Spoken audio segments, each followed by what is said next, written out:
Good morning, everybody. It is Tuesday, December 28th. I was not planning on doing a video this morning, but you know how it works. Sometimes I jump in the shower and then I start getting downloads. So this is something that's kind of been on my mind a lot lately, and it's about parents lying to their children, whether it's on purpose or on accident or whatever.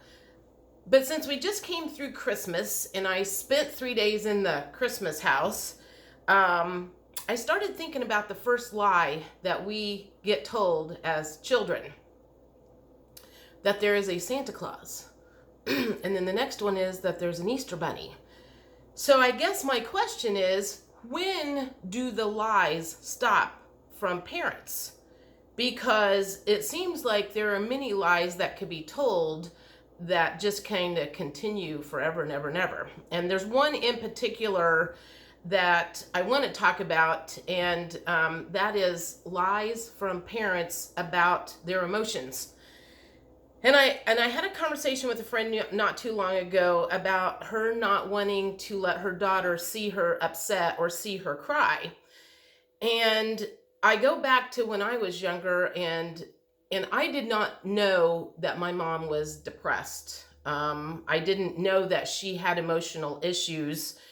I only remember a snippet of information once upon a time where she made a comment that someone had suggested that she check into a stress center. Well, at that time, I didn't really know what that meant. I think I was in college. It literally like went over my head. My mom never shared with me her emotional problems.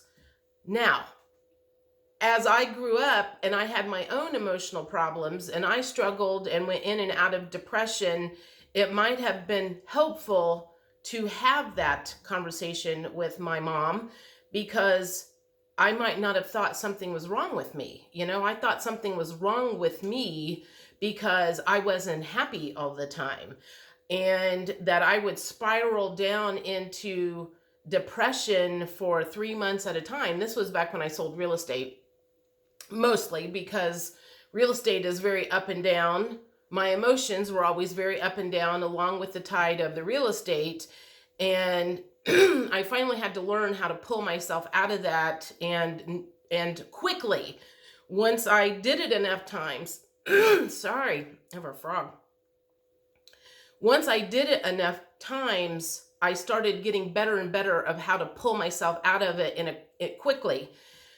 But the point of that is I think that it might be beneficial if parents would share emotional days with their children to let them know that it's okay to cry. If the full moon affects you and you feel like you need to cry for 2 or 3 days, why is that wrong? And why is that something that you cannot share with your children? So the point that I am trying to make is different ways that parents lie to their children, again, intentionally or unintentionally. Again, Santa Claus is the first lie that we get told, and then the Easter Bunny is the next lie that we get told.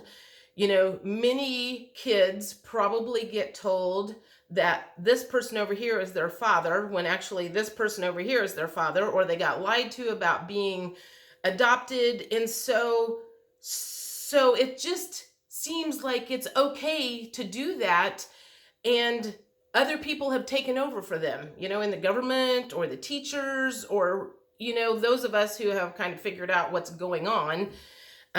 We can see where the lies have just continued over and over and over again. So I guess the question is, when does it stop?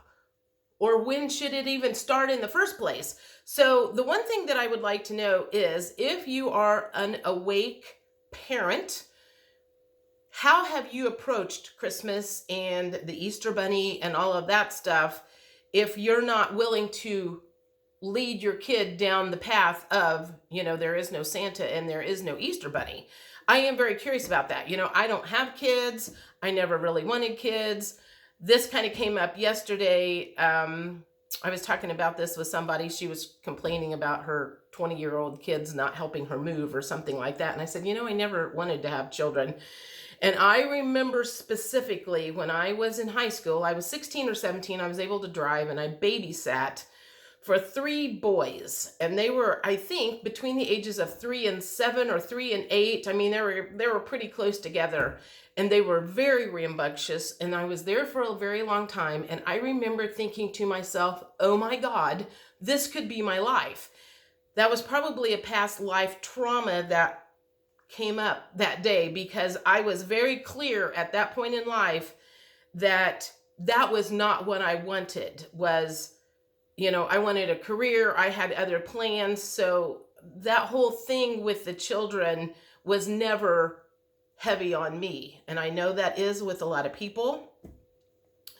So again, question is, how do you tell your kids when 95% of the world, you know, well, 90, maybe 95% of the United States. I mean, I know the rest of the world doesn't all celebrate Christmas. Not everybody believes in Jesus was born on the 25th. Anyway, you know what I'm saying. I want to know how you talk to your kids about holidays that are fake, and how you have managed to get around them, or how you have talked to them about when other kids are celebrating and your kids are not. I am so curious about that. I'm also curious to know, what other lies do you think have been told to us over our years from birth that you know, that just can kind of continues. You know, it can be anything. There's no rules or regulations here. It's just a conversation.